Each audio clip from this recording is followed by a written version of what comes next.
Welcome into the Bobby Carpenter Show. My man Joshua Perry riding shotgun here today. Going to be joined by Schlegs. Appreciate you guys tuning in, whether it's on Bally's, YouTube, across social media. Really appreciate it. Continue to like and subscribe. Continue to follow our stuff and comment on it. All the questions we have, we really appreciate everything. Big show today as we break down the spring game from this weekend, how that all looked, who was accelerating in that, who are the elite performers. Can we tell anything from the quarterback competition? Maybe dive in a little bit, some early draft talk, how that potentially looks, and maybe just some draft experiences. That's going to be coming up here in a couple weeks. Look at maybe some of the Ohio State coaching salaries and where they rank among college football. Probably not surprising, knowing some of the guys that they have right there.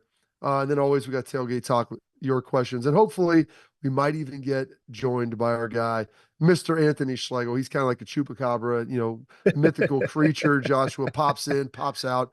You have no idea what is going. So I've got like all these notes of my stuff from the spring game here. So I was watching, just jotting it down. Your thoughts though? I mean, this is big spring game, 80,000 people. Weather looked great on television. It was probably a little rougher here. I mean, it was pretty Yeah. windy. And you could see, I don't want to judge the quarterbacks too harshly because of that wind, but huge attendance. I think they were pumped about it. A lot of, some former guys there that, I think played with you or around your era Yeah. on the sideline. Your boy Zeke cruising around. So it was a Yeah. really who's list. And I thought it was a very successful day.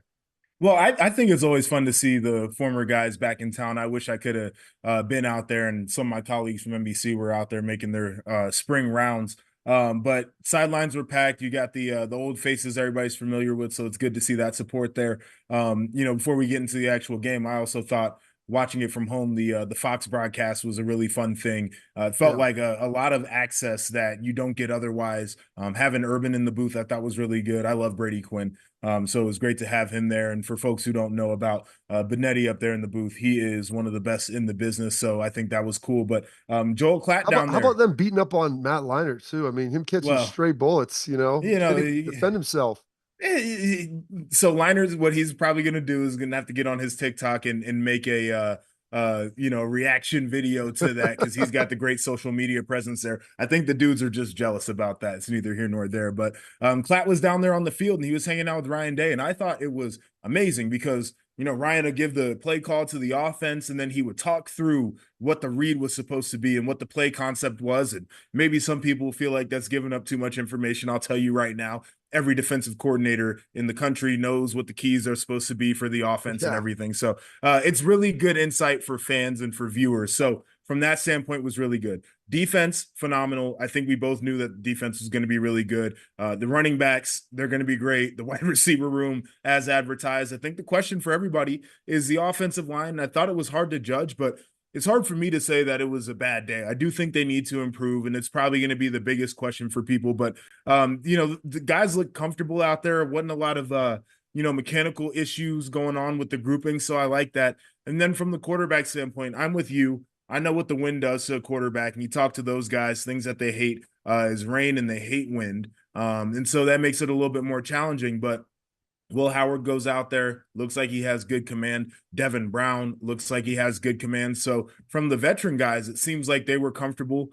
Julian Sand went out and made a couple of mistakes, as you would expect from a young guy. You could also see the talent. That ball jumps out of his hands. And so it feels like this quarterback room is going to be in a solid spot. It does. And, they did a pretty good job for having to play five guys. I thought that they got the reps out there pretty good. And especially we got a chance to see a lot of those young guys, in the second half. And to your point, the defense usually in the spring is ahead of the offense. That's just kind of how it goes because it takes longer to get cohesion on offense and to be a cohesive unit.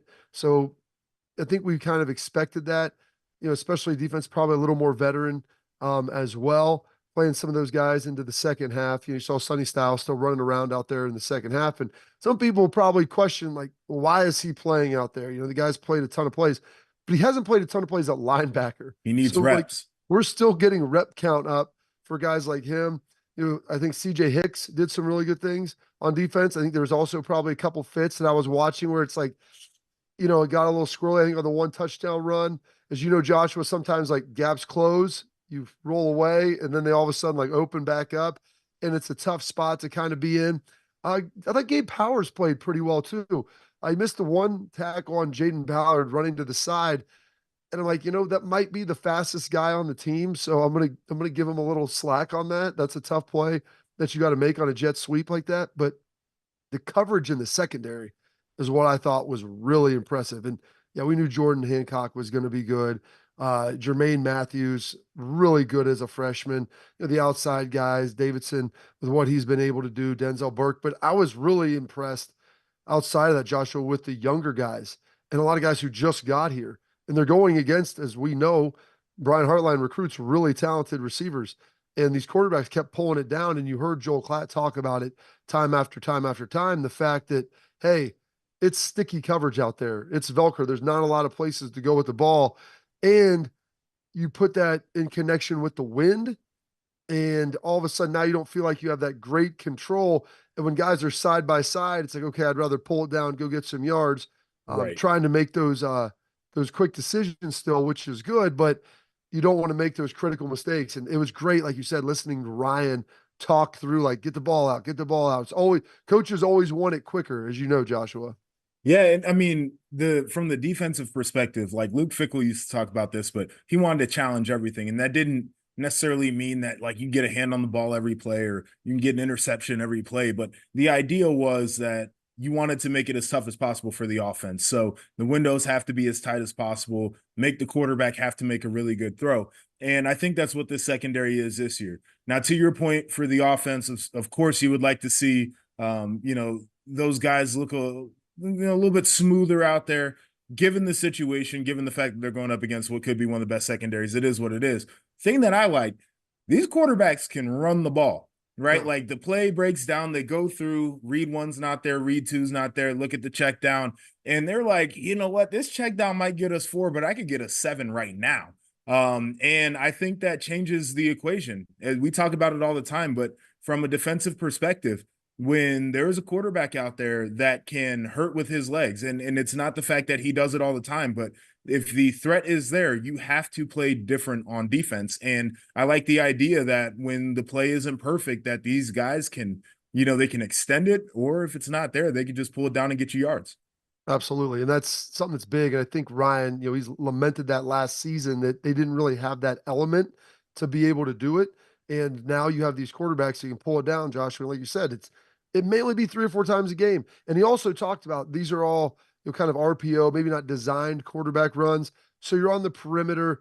You have a chance to maybe get out of bounds, chance to get down. You're not taking those big collisions. They're not interior running plays Right. off tackle and things like that. So it's a little different. Like Will Howard, you feel pretty good about him doing that. He's a big guy.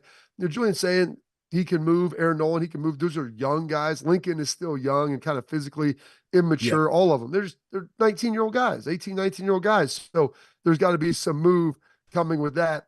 And we'll get all that figured out. They had an homage to Woody Hayes that we'll talk about, how they opened the game. Last year was Archie. This year was something a little bit different. There's a lot of things that we got to get into. We talk about that offensive line, much more that we're going to dive into on that as well, Joshua. And then up next, we got our guy, Mr. Anthony Schlegel. He was cruising around the sidelines. He's going to be joining us next right here on the Bobby Carpenter Show.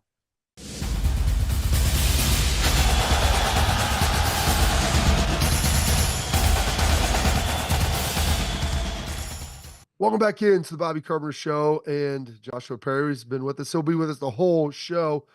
But right now, our guy, Mr. Anthony Friedrich Schlegel, fresh in his nice little truck, cruising around, maybe driving, who knows what's going on. Big weekend that just obviously happened. Saddle up, coaches clinic, spring game. We'll start off with the environment there, Schlegs. For folks that weren't there in person, in the flesh, what was it like this year? Well, spring game was amazing. Buckeye Nation did a phenomenal job. 80,000 plus people, millions watching. It was a great environment, or they were into it, and everybody kind of understood. I mean, there were certain guys that weren't going live, and then there's guys that need to go live. That's it. And really didn't understand the point system, but that's okay because I mean we had 4 picks, and I'm like, what? Like, why can't we get 4 points for that? You know, we talk about 4-point plays in the red zone. Like, give us four. And I'm over there on the defensive sideline juicing them up. And I felt our DBs ready for this day. I mean, they came out and they had like one sleeve, you know, there's like a one sleever, which I like. That's kind of cool, but we got to all mix. So we had to go get a bunch of sleeves to put on the other side. They were ready to play. Guys understood, and what I kept trying to tell them was, you know, put your best foot forward, let it go. You know, let it go, man. Because this is what allows you to have the film for the coaches to be able to say, okay, this is what you need to improve upon, along with the other 14 practices that you had. But they want to see the progression from practice to practice 15. And that's going to carry you into, we have a discretionary period and then in the summer to get ready for camp. So that's what you kind of always got to be working on. But the environment was great. There's a ton of former guys that were back, which was awesome to see. And our guys loved that, being able to talk to them, have them present. And then we had the cookout afterward, and then you had Saddle Up. I mean, the Ohio high school coaches clinic that we had before was fantastic. And we even had a thing on Saturday morning discussing strength and conditioning. So just everything around the entire weekend I thought was just a huge success. And, you know, really was able to focus and showcase our guys this weekend. So one of the other elements, like you did, that you mentioned, a coaches clinic before the spring game, Schlegs, you did a little strength element to that for the coaches that were going to be there, called Side Nuggets with Schlegs. You're pretty fired up when I saw you at Saddle Up about how that went. Give us some of the knowledge bombs that you dropped to those high school coaches about training their dudes, their high school dudes. I mean, it was dudes and dudettes. You know, I mean, a lot of the first off, I thanked them for being coaches because coaches is a service occupation.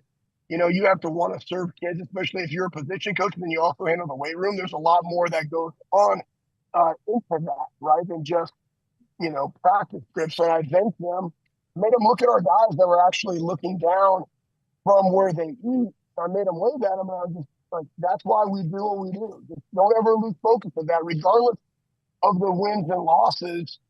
And obviously the wins at Ohio State, paramount, yes, but regardless, right? We do what we do because of the players and the ability to set them up for success and develop them for, you know, their future. And we never lose sight and focus of why we do what we do. And that was actually my first side nugget is your why. And that kind of went into your purpose and values. Actually, I think it was purpose and values first. Then it was your coaching why. And, you know, I articulated mine. It was to maximize people through authentic service, and being authentic, service, excellence, and integrity are my core values. And I didn't go into all the stories. I only had about 12 to 15 minutes to talk, and there's a lot of side nuggets I wanted to get to. But that's paramount first. And then 2 was your why. And then 3 was the culture of your program being in alignment with the culture of the weight room, because language drives change and you have to know those different aspects. Then it went into, what does your weight room look like, feel like, act like? And I talked to him about the fact, I was like, listen, man, I love 90s rock. I mean, give me some hardcore DMX in there. Give me some, you know, Lil Wayne and, you know, Lil Jon, Eastside Boys, and like, crank it, rock this up that, you know, there's talk like, well, we don't like music in the weight room.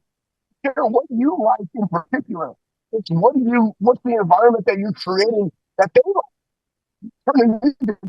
But then you got to go get bumpy. Because I take you to depths in which you don't want to go. Because that's how you improve. And so it was kind of one of those things. And it was Thursday. And I gave him this, you know, illustration. But it's Thursday after 13 practices. And it was a hard 13th practice. And Kickstart Your Heart comes on. And it was somewhat loud, you know, but you could still hear me in the way that I talk. But then Nick refreshed it and then cranked it even higher. And somebody that I work with that's not like, you know, getting after it, and again, they're going to be at different levels when they come in there. All of a sudden, like, he guys wasn't really feeling it, but then he started feeling it because everybody else was feeling it. He was bobbing his head to it. And there's times and moments where you just got to get them to want to go.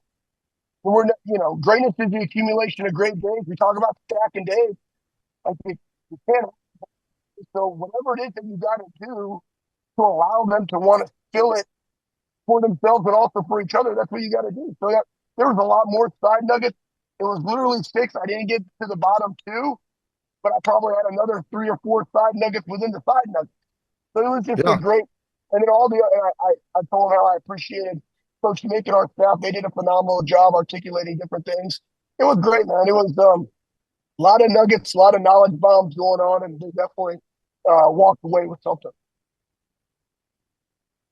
Fantastic. Saddle Up.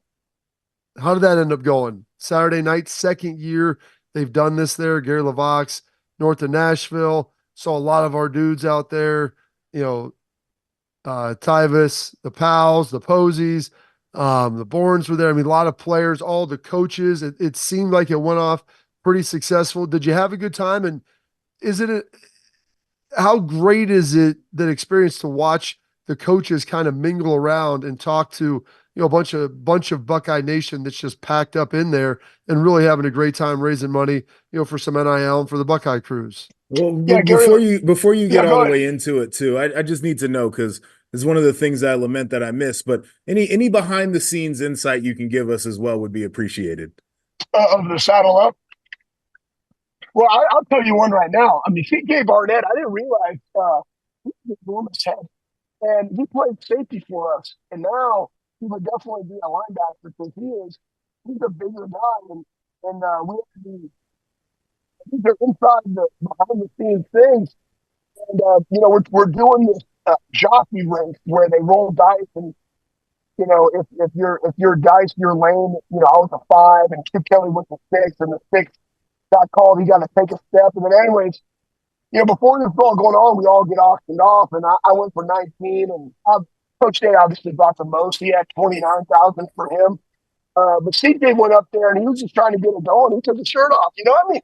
People are starting to realize whatever you got to do, you got to do. So he happened to take his shirt off. And he came up there with Tony. It was great. Chip Kelly and I went to the wire, photo finish. And he ended up beating me for 3rd place in that piece to go to the finals, which really hurt me because I was coming off a fresh win with Bobby on the Buckeye team. I thought I had a lot of momentum going, and Chip kind of took away some of my thunder. And honestly, Bob, I should have called you up there because, you win as a team, and I lost as an individual. Built into that. But, it was good.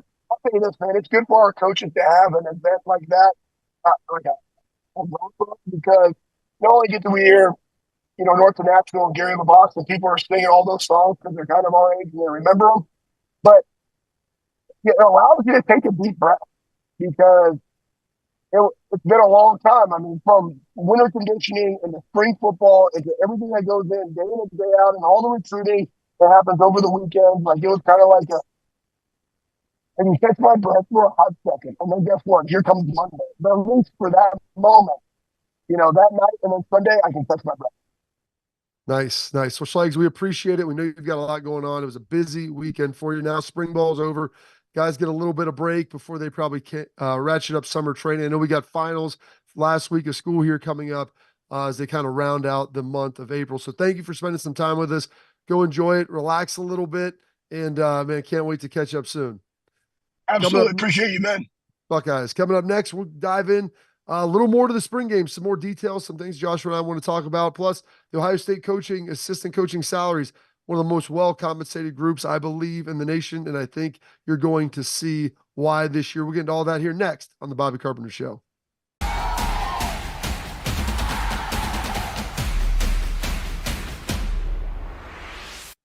Welcome back in to the show, and Schlegs is dynamite as always. Tons of energy, Joshua, as he's rolling through there. Some other quick notes from the spring game. I thought it was interesting. Played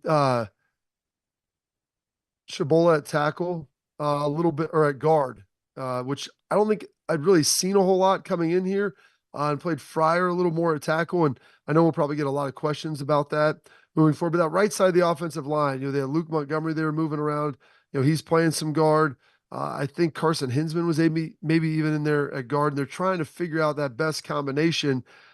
Is that the biggest probably concern for you coming out of spring right now? Yeah, concern, question, however you'd like to put it. I would say it's going to be the offensive line. I honestly felt like after watching the offense, the quarterbacks I think played with enough command and confidence that with all the rest of the talent on the offense, I don't think that they're going to be a problem. What can be a problem is if their timing is rushed and if they're throwing from a cloudy pocket constantly, if the offensive line can't get enough push in the run game. That would be the biggest issue to me. So again, I said this last week, and I think it's true. As many combinations as they need to continue to try out throughout the summer, they should, and throughout training camp, they should, and they should find the five guys that they're most confident in, whatever that order looks like.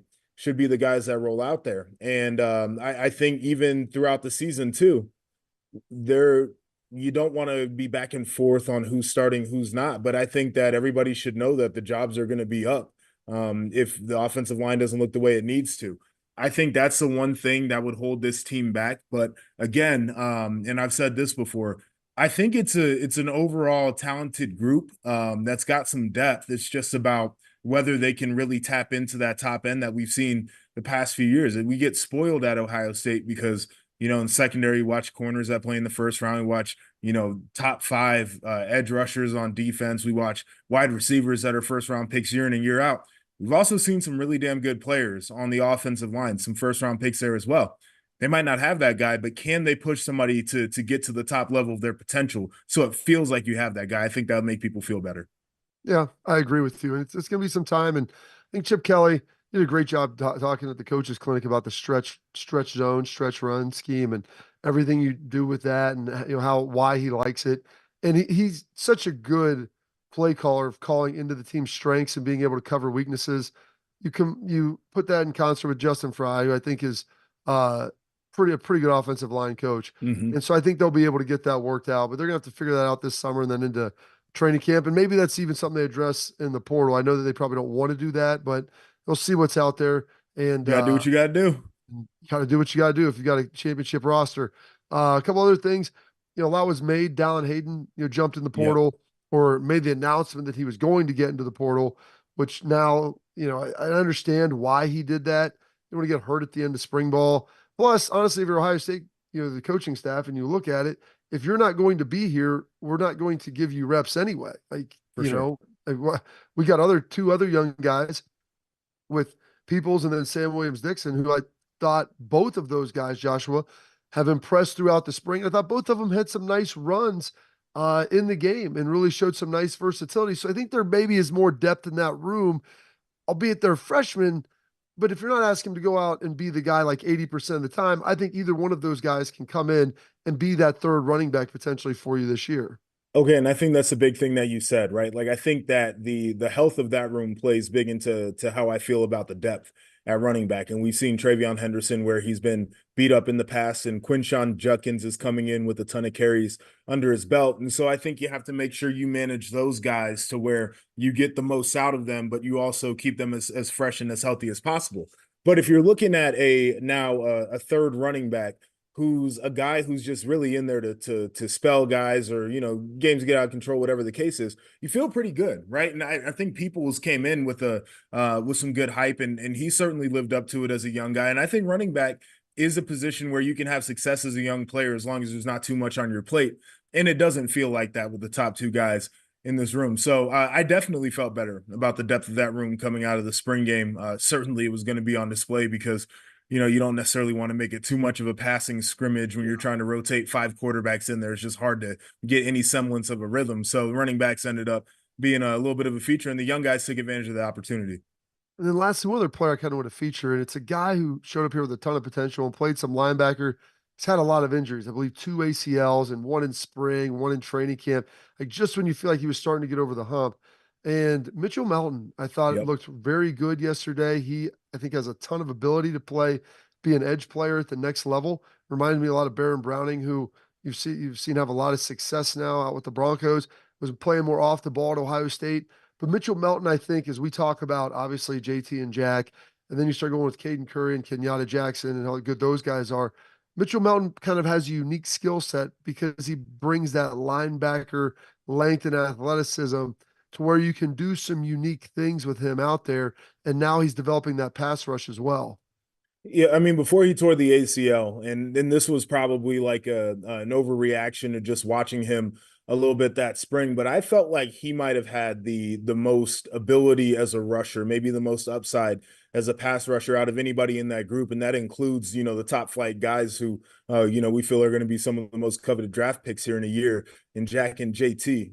When you watch him, he's got some twitch and he's got some juice. You mentioned the long levers there. I think he's a guy, when you're playing linebacker, naturally, you know how to keep people off of your body. And I think that it just translated for him right away when he got closer to the line of scrimmage. And so I'm excited to see what the heck he actually looks like, because I was like, this dude could be an impact player as a rotational rusher. Now he's more veteran. He's got something to prove because he hasn't played in a little while. Like, I think this could be a lot of fun. Should be. And then, one of the other things that, we just teased up and talked about there, Ohio State, their assistant coaches pool, set to be almost $11.5 million this year.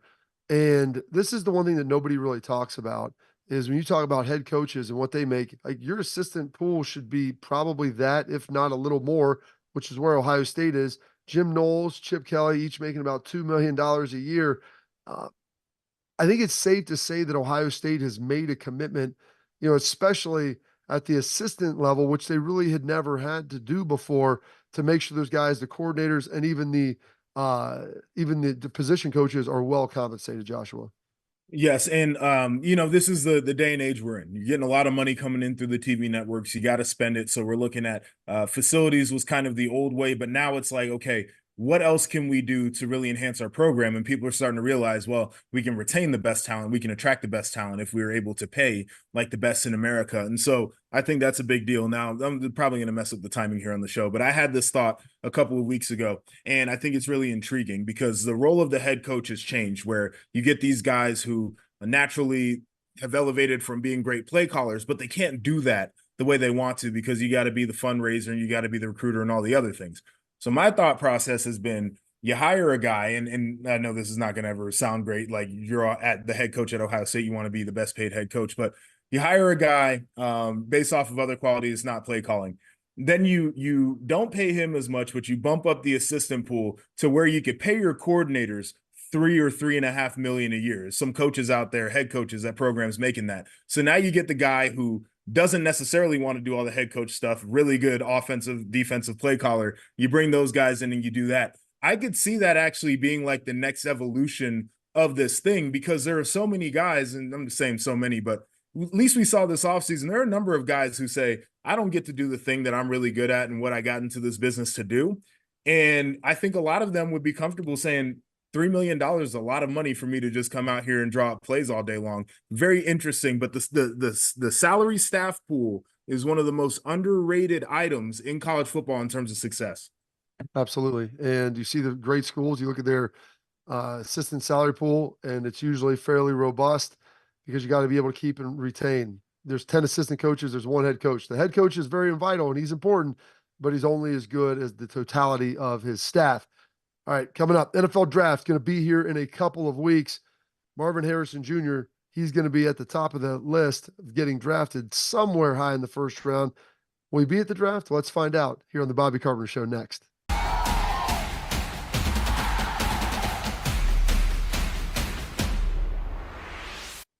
Welcome back into the program. NFL draft right around the corner. Marvin Harrison Jr. going to be confirmed to be one of the players at the draft. Joshua, do you like that move for Marvin? He's a low-key guy. I know the NFL really wants those guys there. He'll probably be the first non-quarterback off the board, or right there in that general window. Going to be up there in Detroit. What are your thoughts? It's interesting because of the personality, but like, this is something that is once in a lifetime, truly. And I think that he might just, he realizes the magnitude of only getting to do that one time. I also respect guys that say that they want to do it a little bit more private, or just be, with their family, have it a little bit more intimate. Like, it's definitely one of those moments where, you put it on the vision board as a kid. Now all of a sudden it's coming true. But I love seeing the guys there on draft day. I like seeing the outfits, and maybe that's a part of the reason why Marv wants to be there. You know, he's a low key dude. One thing the man knows how to do is get dressed, right? He's a dresser. He's into the fashion, and it's a little bit of a red carpet situation out there. So maybe he wants to enjoy that too. What'd you do? I mean, were you just a guy that kind of chilled at your house? Yeah, I mean, there's no reason for me to do anything else. Day 3 pick. Like I'm chilling, sitting at home, watching all my homeboys get drafted, and then Saturday afternoon comes around, I hear my name. Yeah. And even mine, I mean, I chose to stay at home, have kind of a party, friends, family, everybody just hanging out, a little bit more relaxed, a little bit more chill. I mean, it was fun. Don't get me wrong, it got a little rowdy, but I get it. I understand going. The NFL, they're making TV shows now. I mean, the NFL draft, Mhm. you would have to argue, is the biggest non-game sporting event in the country. Like, I No don't doubt. think, I mean, is there any doubt to that? It's 3 days, it's prime time, and they've done a great job. But to do that, you need the characters that are going to be playing in these roles. So having Marvin Harrison, having Caleb Williams, all those guys going there. What pick do you ultimately think he ends up going? Do you think he's first non-quarterback? How many QBs go before him? Where do you see this thing breaking out?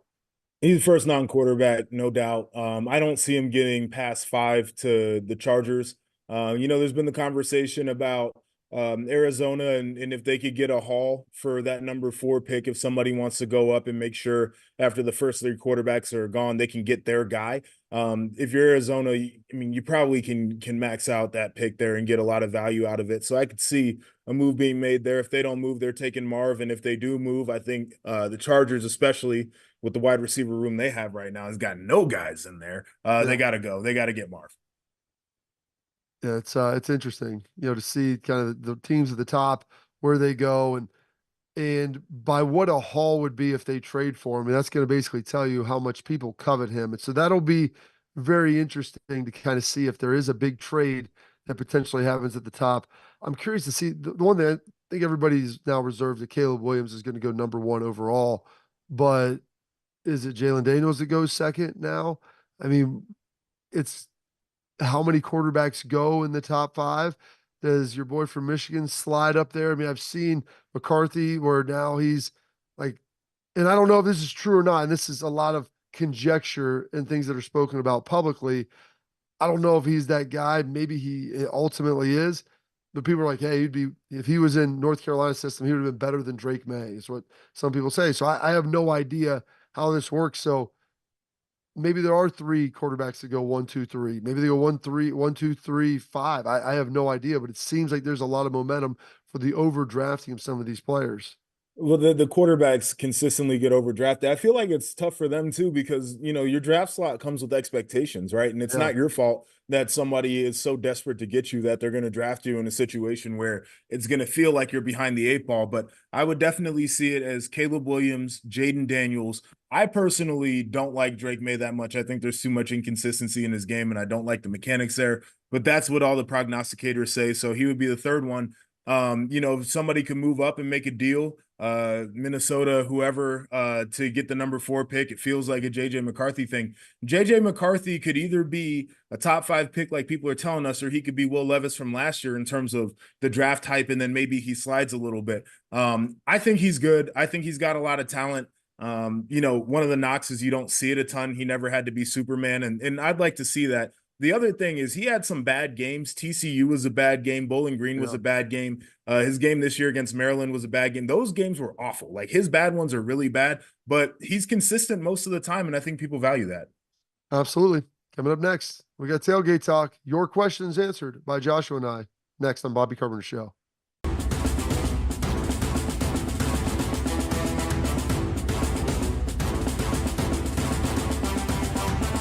Welcome back into the show. And now we've got Tailgate Talk.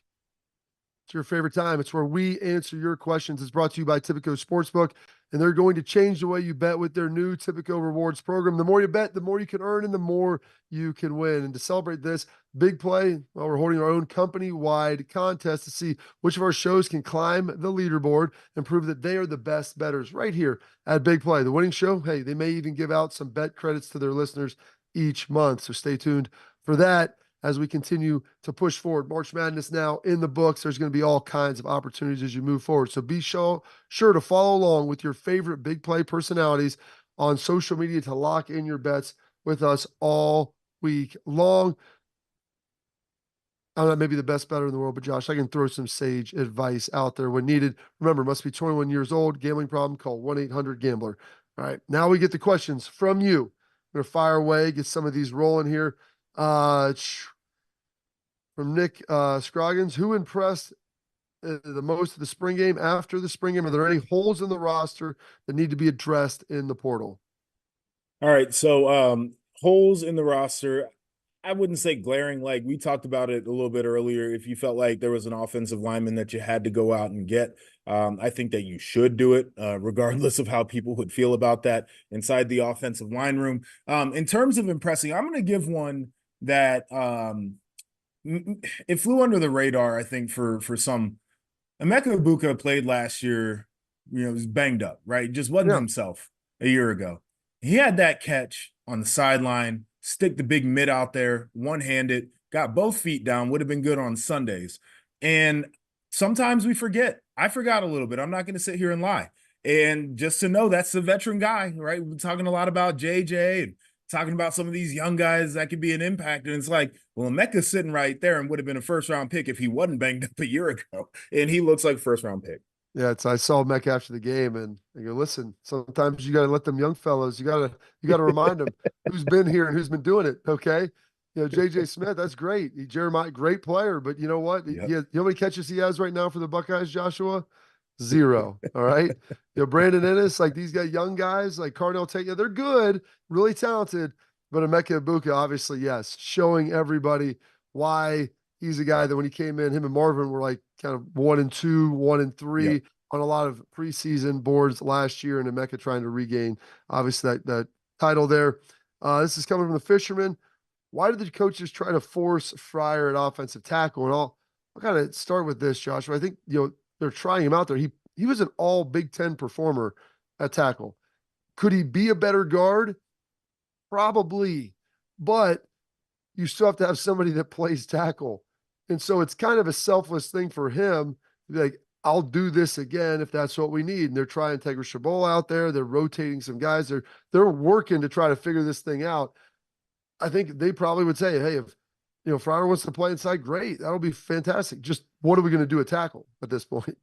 Yeah, I think that's a big part of it. The other thing too, man, body types, right? Like you try to put a guy at guard and then you just keep looking at your offensive line. It's like, man, wouldn't it be nice to have big dude out there with some length? And it's like, do we have a guy in this room that looks like that? And it's like, well, yeah, we got Fryer. And it's like, yeah, we know we tried this and maybe it wasn't up to standard, but I mean, look at the dude. He looks like an offensive tackle. He's played it. He's had some success there. Like, I understand why they keep doing this. A lot of questions about the offensive line. And the thing is, in the spring, as you know, Josh, like you get some of these asymmetric looks where, you have second, third team offensive line, and there's maybe a bigger drop there than there is on the defensive line side. It was on that, the catch by Emeka that said, check how the right guard pulled and the D lineman ran right past him. Talks about, what's Fry teaching and different things like that. And then also our DB's so good to cover our great receivers, or do the quarterbacks just not have enough time for deep routes? The first thing, here we go. Everybody always wants to pretend like they know what's going on any given play and specific play. And so I'll get to go back and take a peek at that and take a look. I'm not going to pretend to know exactly what he's doing, but I'll tell you this, like I watched Justin Fry coach these guys. I've seen good O-line coaching. I've seen poor O-line coaching. He is in the good category. It takes time to develop some of these guys. And I also, Josh, you've been around coaches that can tell guys something till they're blue in the face. And just because they tell them that doesn't mean that it actually gets executed. So that's part of it. I think these corners, I think the secondary, though, the second part of that question, I think this secondary is really stinking good, man. These receivers are good, but I think these young corners and even the veteran guys, safeties, like they can all play high level ball. Yeah, I mean, I'm with you there on the secondary, and I mean, we watch the clips from practice. Like the receivers were getting open in practice too, Yeah. right? Like the secondary just had themselves a day, and they should get a pat on the back. This has been really good competition between two of probably the top position groups in the country. And so I think we should just appreciate it for what it's worth. Now, in terms of the play where the Mecca play, so guards pulling, and his track is a little bit wide. I'll give that. And I think it might have been JT who was on the pressure, whoever goes up and under.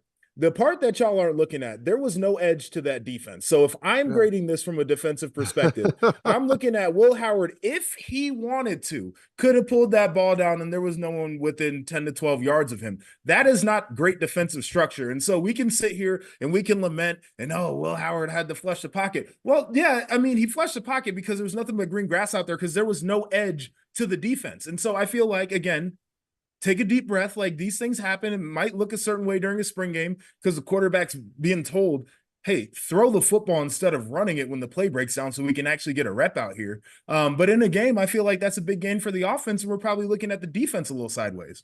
Yeah, I mean, when you break contain, the one thing that distorts it is when the quarterbacks aren't live, they're not able to actually go and run. And the defenders kind of just give them drive-bys. It's a lot harder to get a sack and bring a guy down when he can actually be tackled, as opposed to like you slap it on the shoulder. And sometimes that's going to get him, but sometimes it's not. You'd like to think your quarterback can help his offensive line a little bit and be able to relieve some of that pressure there. So understand that. Believe me, there's questions to be answered on the offensive line. Those will get answered as the summer rolls along and then as we get into fall camp. Coming up, we're going to wrap up the show. Spring practices are over. What does it look like here the rest of the summer? And what do they got going up next? Josh and I will talk about it here on the Bobby Carpenter Show.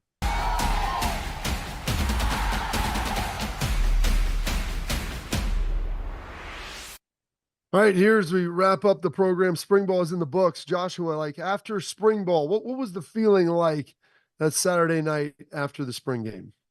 I mean, whatever the vibes were on High Street was whatever the vibes I was feeling at that point.